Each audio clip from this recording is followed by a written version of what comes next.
Hey y'all, it's Brad Allen, broker in charge over at the Art of Real Estate. And today I want to talk about listings, but not really the sexy side, right? The sexy side being getting a listing, putting your sign in the yard, putting a lockbox on, taking your selfie, that kind of stuff. I'm talking about what you need to do once the house goes live to the time you get a contract.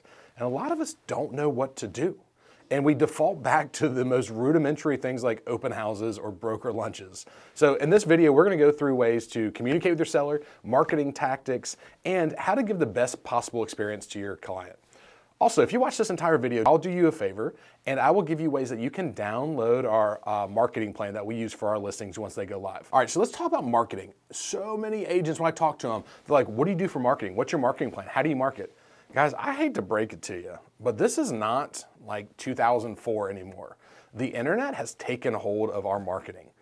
I know it sounds weird, but back when I started in 2006, we would actually have to market, like put it in the paper, you'd put it in magazines so people could see it. You know, you might even have to do crazy things like if it's a horse property, put it on horseproperties.net, and you would do a lot of the manual stuff. Now, there's not a whole lot of marketing because we know how it works. You put the house on the MLS, MLS shoots it out to 3,000 different websites, and those websites' sole objective is to get people to look at your listing. So what do we call marketing now? Well, first, let's not get ahead of ourselves. You need to make sure your house looks marketable. So make sure those photos are right. Wide angles, bright lights, hire a good quality photographer. Or do it yourself. I've got a bunch of good videos that if you want to learn how to do it, or if you just want to up your photography game, feel free to watch those videos. It'll pop up top. Once we got the photos, what else can we do to really make our houses stand out on all these different platforms? Bright lights, wide angles, blue skies, that's first and foremost. Then let's have an interactive part. You need to Matterport it or 3D walk through it. Allow the consumer to walk through this house leisurely. We are in a global market now. You're not just selling the house to a neighbor down the street. You might be selling the house to a service member in Korea that won't see it to the day they sign up and sign documents. So make sure when you're marketing your property that you're giving it the best resources you have so that way people can actually identify the house they want to buy. Also, when it comes to marketing, a lot of people put stake into social media. But let's think about that. I don't want to be Debbie Downer right now, but you've got a couple hundred friends, maybe 1,000 friends or so, and you're going to put these videos out there. Let's be honest, you're not selling the house on social media unless you're going deep dive and you are doing targeted ads to 300,000 people in your market. But even at that point, people that are looking for houses are probably already going online to places like Zillow and Trulia and places like that. You're not probably going to get them to raise their hand like, oh, I want to buy the house all of a sudden. But what you are doing is using your listing to up your profile as a good real estate agent. So don't sleep on doing a reel or a walkthrough video or even posting a picture the day that it goes live. That is going to help you get more business. It's not necessarily going to help you sell that house.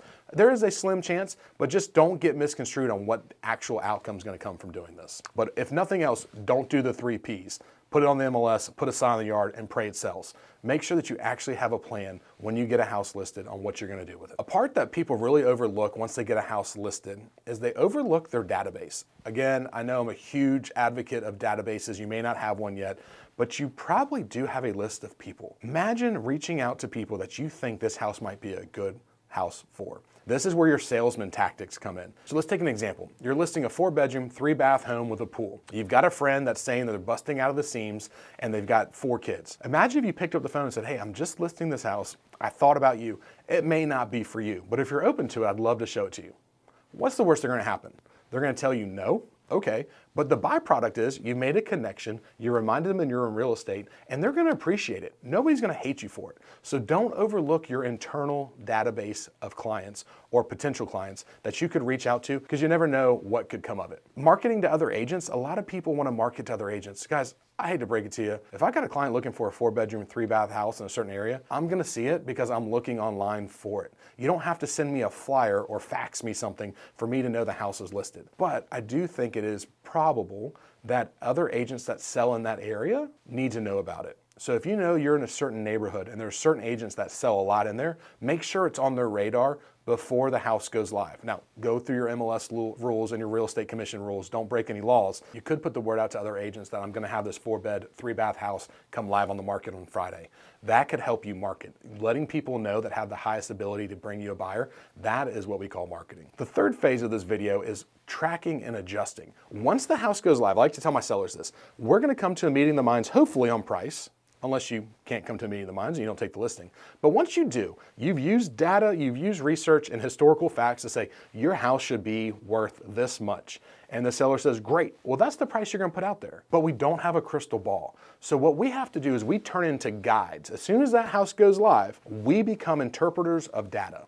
And we need to look at several things. We need to be able to track showings. We need to be able to track price adjustments on other houses in the market. And we need to guide our clients through this. You know, you've all got that house where you're like, hey, this thing's gonna sell like first day, 6 hours, strap in, Mr. Seller. And it doesn't sell for 6 months and you can't figure out why. Well, that's because there's a lot of factors at play and you're not a fortune teller. So if you're a guide, then you have certain metrics you want to look at. What I like to recommend is like to look at showings. I tell our clients, if we're getting 2 showings a week, then we know that the price is okay and people are coming through the door. If people are coming through the door, I'm going to hound them for feedback, which, by the way, I think it's a professional courtesy as a real estate agent to give feedback on every single showing. I know some people argue I don't need to help my competition sell their houses, but yeah, you do, right? We're all in this together. You're gonna want feedback on one of your listings one day. Just be a good person and give them some raw truth of what your buyers thought of the property. Because that raw truth is what I can then tell my seller, hey, they loved it, but they didn't really like the water tower in the backyard. Hey, they loved it, but they didn't like the purple bedroom. And those are things that you become a guide and you can start advising your client. I do want to make one thing real clear. When it comes to tracking and adjusting on pricing, you don't need to drop the price to get more buyers. Sometimes it's something in or around the property that you can change that makes the house more attractive to potential buyers.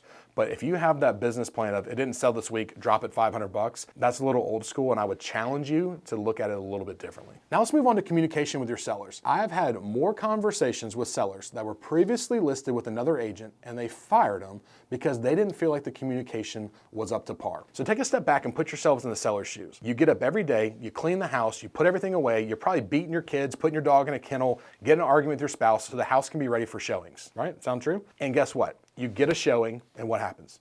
You don't know. Did they like the house? Didn't they like the house? Did they think it sucked? Do they think it's the best thing ever? They got to go rob a bank? Like what needs to happen? And they don't hear from you, the agent, and it makes them nervous, it makes them anxious. And then you wonder why your clients are always bothering you, right? And I use air quotes on purpose. It's because you're not communicating. You need to have a set plan of when you're going to reach out. Here's what I like to tell our sellers. We're going to list your house on Friday, right? We're going to touch base over the weekend.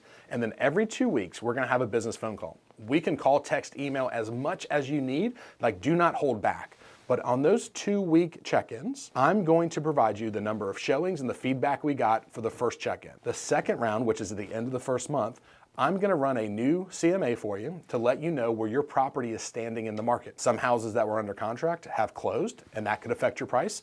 Some new houses have come on the market. That could be better competition or worse competition. So we need to reevaluate our pricing strategy at that point. So now my clients know everybody's gonna get a feedback request after their showing. They're gonna get it 5 times. If they don't answer it after the 5th time, I'm not gonna harass them because most likely they're not gonna give me feedback. The ones that do give me feedback, you're gonna get it instantly when they fill it out over the next 5 days. We're gonna have a meeting every 2 weeks. We're gonna have a business phone call. We're gonna talk about how the house is doing, how the market's doing, and what we think we should do next. At the end of the month, we're gonna do a new pricing strategy to make sure that we're still relevant in the market and if we need to make any corrections. When we do that, now they have a plan, they have a track record, and they know when we're gonna reach out. The only thing is you have to make sure you keep those calendar dates on your calendar because they're expecting you to do what you say you're gonna do.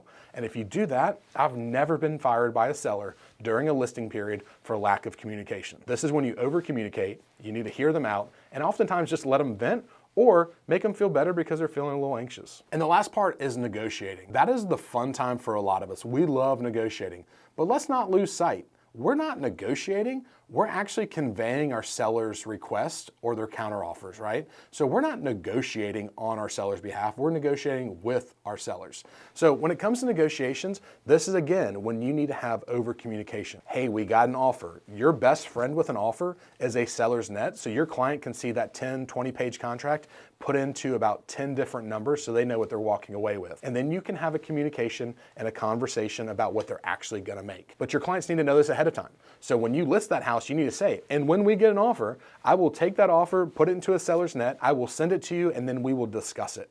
And if you don't like that bottom line number, then we can negotiate back to a number that's more acceptable to you. When you do this, this will make them feel at ease, it makes them feel in control, and it's very transparent. They're gonna know the number that they should be walking away with at the closing table, pretty relatively close to what they're gonna actually get. Also, you need to let them know, hey, I've submitted your counteroffer, haven't heard back yet. Hey, they have responded. Hey, the buyer's agent said this. This is when you over communicate as well, because this is something that sellers do not do very often. They might do it 3 times in their life of selling a property. So you need to make sure you're Johnny on the spot when it comes to communication, setting expectations, and following through with it. If you do that, you're gonna have a phenomenal listing experience. So when it comes to selling a house, it's about strategy, hustle, and finesse. And if you feel like you need to up your game on this, shoot me a DM. I'd love to connect with you. Also, as promised, if you go in, subscribe to this channel, drop me a nice little comment below, it can even be an emoji, and then DM me. I will be happy to send you our marketing plan that is whitewashed so you can just rinse and repeat and use it for you and your clients. As always, I'm trying to help the real estate game get elevated. So if you've got some questions about how to up your game, how to do better listings, take photography, whatever it is, we've got tons of videos on this page to help you become the best agent you can be.